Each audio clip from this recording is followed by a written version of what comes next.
Good morning ma'am. আরে দি, এই বৃষ্টির মধ্যে তুমি এখানে কি করছো? তুমি দেখতে পাচ্ছ না কত জোরে বৃষ্টি পড়ছে? ভেতরে চলো।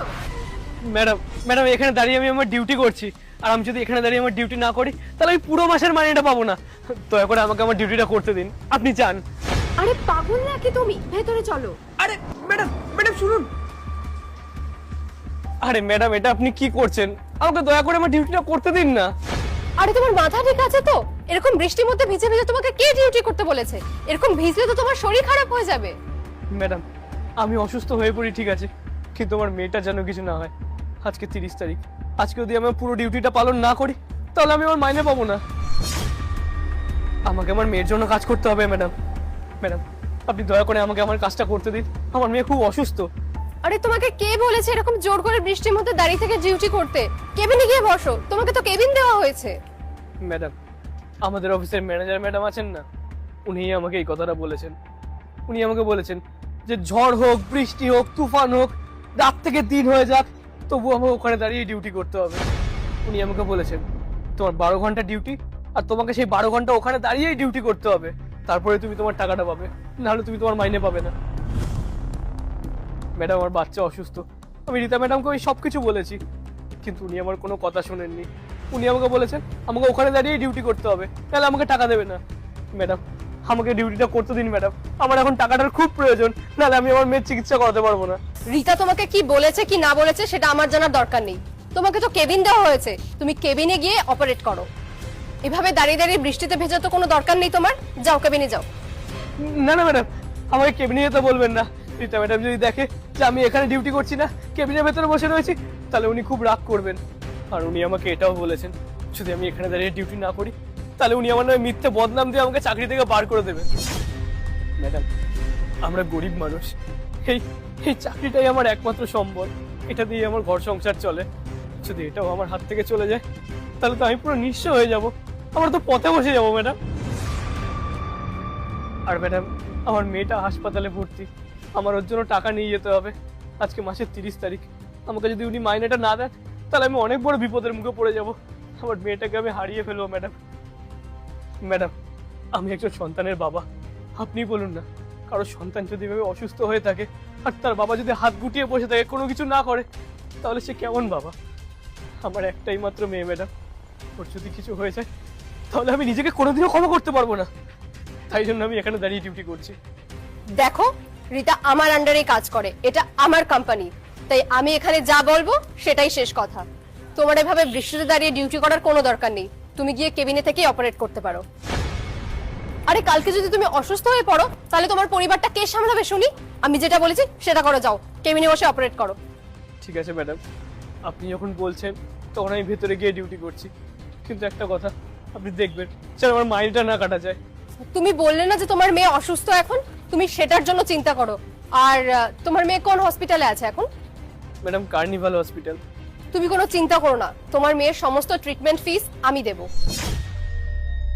তুমি টাকা নিয়ে টেনশন করো না, আমি রাজকে বলে দিচ্ছি, ও তোমাকে নিয়ে হসপিটালে চলে যাবে। আর তোমার যদি কোনো কিছুর দরকার হয় তাহলে তুমি রাজকে বলবে, ও এসে আমাকে জানিয়ে দেবে। তুমি কোনো চিন্তা করবে না। তোমার মেয়ে যতদিন হসপিটালে ভর্তি থাকবে তোমার এখানে আসার দরকার নেই, তুমি ওখানে থেকেই ওর খেয়াল রাখো। তুমি যে কদিনের ছুটি করবে তার জন্য তোমার কোনো টাকা কাটা হবে না, আর না তোমাকে চাকরি থেকে বের করা হবে। এই সমস্ত কিছু রেসপন্সিবিলিটি আমার। আপনাকে অনেক অনেক ধন্যবাদ ম্যাডাম, আপনি স্বয়ং ভগবান। আরে এসব বলার দরকার নেই, তুমি তাড়াতাড়ি হসপিটালে যাও, আর আমি রাজকে বলে দিচ্ছি ও তোমাকে নিয়ে যাবে।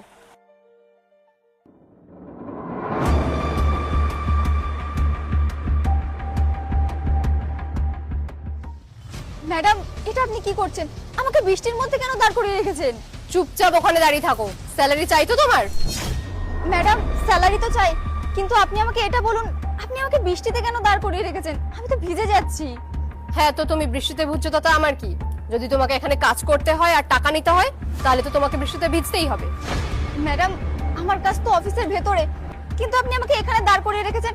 আপনি ভেতরে চলুন, আমরা ভেতরে গিয়ে কথা বলি। দেখো আমার সাথে তর্ক করার চেষ্টা করো না, তোমাকে যতটা বলা হয়েছে তুমি ততটাই করো। ম্যাডাম দয়া করে এরকম করবেন না, আমি অসুস্থ হয়ে পড়বো। ঠিক আছে, তোমার যদি স্যালারি না লাগে তাহলে চলে আসো এখানে। ম্যাডাম আপনি এসব কি বলছেন? আমি তো কিছুই বুঝতে পারছি না। আর আপনি যেটা করছেন এখন, এটা তো জোর করে করানো হচ্ছে। আচ্ছা এটা তোমার কাছে জোর জবরদস্তি মনে হচ্ছে তাই না? আর তুমি দীপের সাথে যেটা করেছিলে সেটা কি ছিল তাহলে? দীপ, কিন্তু ম্যাডাম আমি ওর সাথে কি করেছি? কি করেছো? আরে ওই বেচারা বৃষ্টিতে দাঁড়িয়ে দাঁড়িয়ে ভিজছিল, আর তুমি ওকে কি বলেছো? রোদ হোক, বৃষ্টি হোক, ঝড় হোক, যাই হোক, ওকে ওখানে দাঁড়িয়ে ডিউটি করতে হবে। আর কি বলেছিলে? ওকে ওখানেই দাঁড়িয়ে থাকতে হবে, সবাইকে স্যালুট করতে হবে, সবার উপর নজর রাখতে হবে, ওটাই ওর কাজ।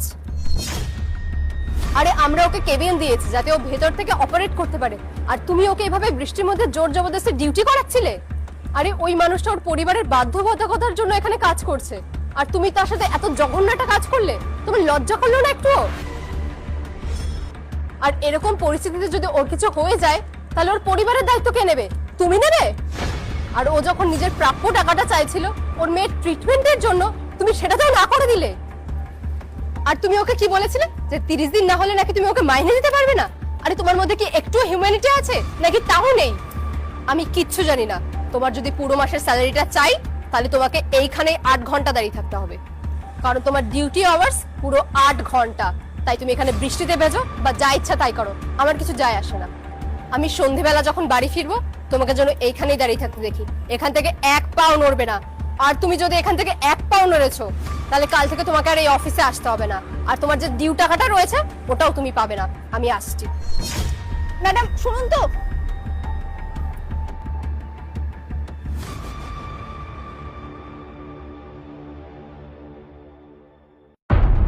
স্যার বলছি 6টা তো বেজে গেছে, এবার আমরা রেস্টুরেন্টটা বন্ধ করে দেই। তোমাদের মাথা খারাপ হয়ে গেছে নাকি? কি বলছো? এখন 6টা বাজে, 8টার সময় রেস্টুরেন্ট বন্ধ হয়, আর তোমরা এখনই বাড়ি যাওয়ার কথা বলছো? স্যার সত্যি কথা বলতে সকাল থেকে এখনো একটা কাস্টমারও আসেনি, আমরা হাত গুটিয়ে বসেই আছি।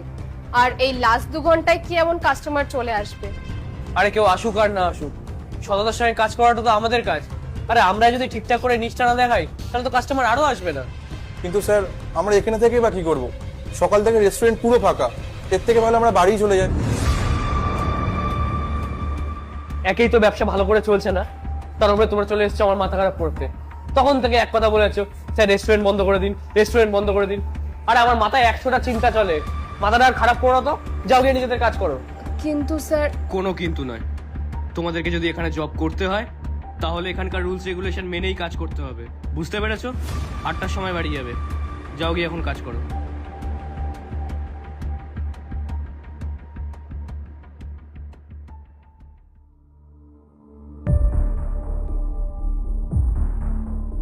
ঠিকই তো বলছিলাম রে, রেস্টুরেন্টটা বন্ধ করে দিলেই পারে, এখন বসে বসে শুধু মাছি মারো। বললো গিয়ে কাজ করো, আরে কাজ থাকলে তবে না কাজ করব। এখন আর কি করব, চল বসে বসে লুডো খেলি।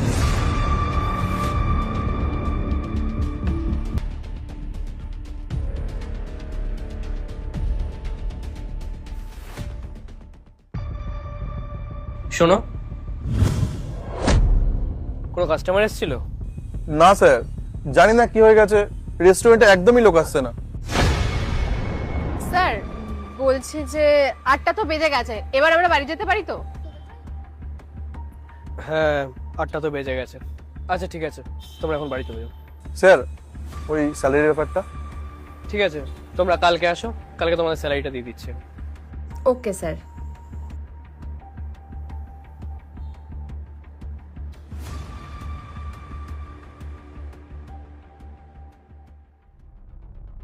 মেঘা শোন, আজকে তো লেট করে যাচ্ছিস যে? তো তাড়াতাড়ি গিয়েই বা কি লাভ, সারাদিন তো ওখানে গিয়ে সেই বসেই থাকতে হয়, তার থেকে ভালো একটু লেট করেই যাই। হ্যাঁ ঠিকই বলেছিস, কিন্তু যত তাড়াতাড়ি আমরা যাবো তত তাড়াতাড়ি আমরা বাড়ি আসবো। তুই বল তাড়াতাড়ি গিয়ে কি করব? আর জানিস কাল আমার সাথে কি হয়েছে? ওনাকে আমি বললাম যে আমার একটা আর্জেন্ট কাজ আছে, তাই আমাকে 6টার দিকে ছেড়ে দিতে, কিন্তু উনি কি করলেন, উনি আমাকে সেই 8টা পর্যন্ত এখানেই বসিয়ে রাখলেন। তুই তো জানিস 6টার পরে রেস্টুরেন্টে একটা মাছিও বসে না। স্যার কিন্তু এটা আমার সাথে খুব অন্যায় করেছে। আরে এটাই তো সমস্যা, আমাদের ওখানে গিয়ে কোনো কাজ থাকে না, সারাদিন বসে থাকি। আরে কাজ থাকলে কাজ করতে ভালো লাগে, কাজ না থাকলে আমরা বসে বসে কি করবো? যাকে বাদ দে, তাড়াতাড়ি চল, নইলে আবার লেট হয়ে যাবে।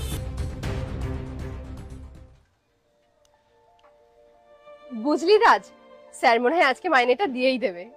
হ্যাঁ স্যারই তো দিয়ে দেবে, কিন্তু আমি একটা কথা ভাবছি মেঘা, সকাল থেকে মাত্র 1 ঘন্টায় আমরা কাজ করি, ওই ঝাড়পোছ আর পরিষ্কার করা, এছাড়া আমরা কিছুই করি না। কিন্তু দেখ সারা মাসের স্যালারিটা নিয়ে আমরা কি সুন্দর বাড়ি চলে যাই। সত্যি বলতে আমার খুবই খারাপ লাগে, জানিস তো। একটা কাজ করি, আমরা এই মাসের স্যালারিটা নিয়ে কাজটা ছেড়ে দিই। তুই একদম ঠিকই বলেছিস। আমারও না স্যারের কাছ থেকে এভাবে স্যালারি নিতে একদম ভালো লাগে না। একটা কাস্টমারও আসে না। স্যার যে কোথা থেকে আমাদের স্যালারিটা দেন ভগবানই জানেন। ওনার কত লস হচ্ছে।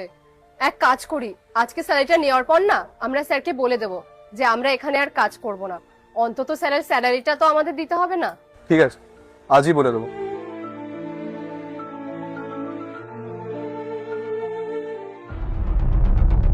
স্যার বলছি যে আপনার সাথে একটা কথা ছিল। বলছি আমাদের স্যালারিটা যদি একটু করে দিতেন। হ্যাঁ, আমি আজকে তোমাদের স্যালারিটা করে দিচ্ছি। আচ্ছা, আমি তোমাদের স্যালারিটা তোমাদের অ্যাকাউন্টে ক্রেডিট করে দিচ্ছি, ঠিক আছে? স্যার আমাদের একদম ভালো লাগে না যেভাবে কাজ না করে আপনার থেকে পুরো স্যালারিটা নেব। তাই আমরা এই চাকরিটা ছেড়ে দিতে চাইছি। কি এসব তোমরা কি বলছো? একেতেই ব্যবসাটা ঠিক মতন চলছে না, আর তোমরা এখন বলছো তোমরা চাকরি ছেড়ে দেবে? কিন্তু স্যার আমরা জানি যে আপনি কতটা কষ্ট করে আমাদের স্যালারি দেন, তাই আমাদের এই স্যালারিটা নিতে খুব লজ্জা করে। আর এতে লজ্জা পাওয়ার কি আছে? দেখো, তোমরা তোমাদের মূল্যবান সময়টা তো এখানে দিচ্ছ, তোমরা তো সততার সঙ্গে কাজ করছো, তাহলে টাকা নিতে লজ্জা কোথায়? দেখো, আজ আমাদের সময়টা খারাপ যাচ্ছে ঠিকই, কিন্তু এর মানে তো এটা নয় যে সারা জীবনই আমাদের সময়টা খারাপ যাবে। সততার সঙ্গে তোমরা কাজ করো, দেখবে একদিন সবকিছু ঠিক হয়ে যাবে। আর এভাবে হাল ছেড়ে দেওয়াটা তো কোনো সমাধান নয়। তোমরা দেখো, আমরা যদি চেষ্টা করতে থাকি না, তাহলে আমরা আমাদের রেস্টুরেন্টটাকে ঠিক এগিয়ে নিয়ে যেতে পারবো। দেখো, ব্যবসা যখন করছি তখন লাভ ক্ষতি তো হবেই, তাই না? বলছি আমাদের কিছু অর্ডার দেওয়ার ছিল। হ্যাঁ স্যার, বলুন কি লাগবে আপনাদের? আসলে আজকে আমাদের বাড়িতে বার্থডে আছে, আর যে রান্না করতো সেই লোক অসুস্থ হয়ে গেছে, কিন্তু খাবারের ব্যবস্থা তো করতেই হবে। তাই আপনাদের রেস্টুরেন্ট থেকে ওই 100 জনের মতন চিলি চিকেন ফ্রাইড রাইস আর আপনাদের স্টার্টারে যা বেস্ট রয়েছে সেটা করে দিলেই হলো। আসলে আমাদের খাবারটা আজকে খুব আর্জেন্ট লাগবে। আপনারা সন্ধ্যের মধ্যে খাবারটা দিয়ে দিতে পারবেন তো? হ্যাঁ স্যার, অবশ্যই হবে। মেঘা, রাজ, তোমরা একটা কাজ করো, তোমরা স্যারের থেকে পুরো অর্ডারের ডিটেলসটা ঠিক করে নিয়ে নাও। আর রাজ, তুমি স্যারকে নিয়ে ভেতরে যাও। স্যার আসুন।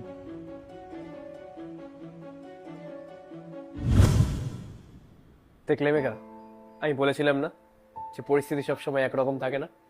দেখলে তো, আমাদের সময়টা ঠিক বদলে গেল, কাস্টমার ঠিকই চলে আসলো। ভাবো তো, আমরা যদি হতাশ হয়ে আজকে রেস্টুরেন্টটাকে বন্ধ করে দিতাম, তাহলে কি এই কাস্টমারটাকে আমরা পেতাম? জানো তো, ঈশ্বর মাঝে মাঝে আমাদের এরকমভাবে পরীক্ষা নেন। আর আমাদের কাজটা কি বলতো? পরীক্ষার সময় নিজেদের ধৈর্যটাকে বজায় রাখা।